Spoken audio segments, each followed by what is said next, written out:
This is a continuation from no goal living. So we've taken our goals, we tossed them aside and said, you know what, the goals is not what is going to make me happy.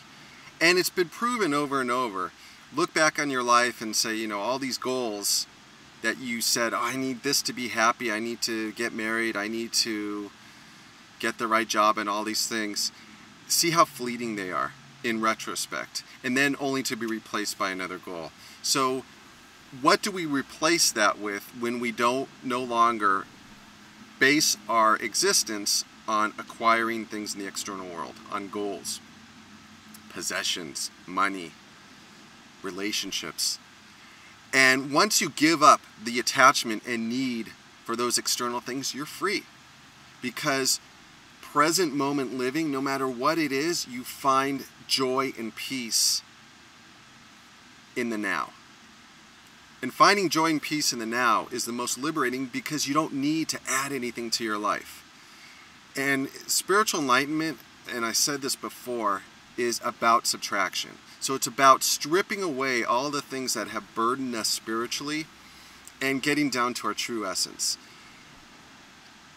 What do we replace no goal living with? We replace it with something I like to call inner glow. Finding what makes us glow and then following that. So some examples for you might be helping other people, might give you that inner glow. If you want to be a musician, learning how to play the guitar, learning how to sing, or singing in front of people might give you that inner glow. A writer writing a book, even a gardener. You know, the exercise of taking care of somebody's lawn, beautifying it, adding flowers, trees to it, that might give you an inner glow. And that's the key. Follow that inner glow in all areas, in the way we communicate, in the way we dress. There is an energy within us that comes to the surface after we do something. And I think what ends up happening is most people don't notice it because we're so busy. We're so in the mind that we don't even notice the inner glow. And it can be the opposite effect. There's the negative energy that comes within us, maybe when we get angry in someone, maybe when someone cuts us off and we have that negative energy, or maybe when we buy things that we don't need, or when we give into our addictions and attachments. That's also a good mirror for what's going on within our soul. And the thing is to reflect upon that and spend time in stillness and see what feeds your inner glow. And then using that as like a biofeedback mechanism. Okay, you know, when I did this, I had this negative energy, so I'm going to stay away from that, or I'm going to try to learn from that energy and what it's teaching me and correct that problem. And then the inner glow happens.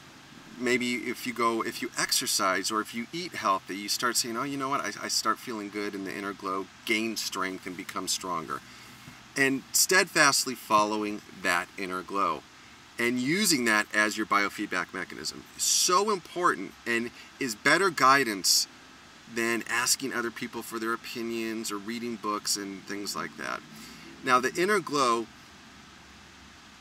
is most important, and the inner glow, the distinction between the inner glow living and goal-centered living is goal-centered living usually is so focused on the end result. I'm going to get this much money, or I'm going to get this house, or I'm going to learn this skill, I'm going to get this college degree. It's so end result focused. And what ends up happening is, so here's our goal in the beginning, and then we want to go from point A to point B. And we are so focused on getting to point B that we miss the whole journey in between. We miss this whole part right here. And our life, the majority, 90% of our life, consists of this gap between getting from point A to point B. And we think that getting to point B will make us happy, and then once that we get to point B, we then replace it with a new goal. And this is just how most people live out their entire lives, goal-centered living. what I'm saying is when you follow the inner glow, it's you want to get from point A to point B, and the whole process, each step in between that you take, getting there, brings out the inner glow within. Makes you happy, makes you fulfilled, makes you content, makes you feel good about life, brings you inner peace, brings you joy. And then you follow that. And usually the goals that we set for ourselves are society-based. You know, it's really strongly emphasized in the physical world.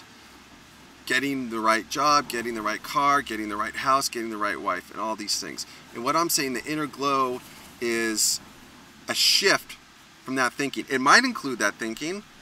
You know, getting that car might bring you a sense of inner glow in, let's say you have to work really hard at something that you love to do to get that car. So that could feed your inner glow because of the end result. But the most important thing is the process. And each step of the journey, does it bring you contentment? Does it make you happy? And then following that. And what I will proffer is that most people do not enjoy the gap that makes up the majority of their life. So take the eye off the end result and then start focusing on what's going on within. And don't use the world as your feedback mechanism. Be still, listen to what's going on in your heart, and that will provide you with all the answers, all the guidance,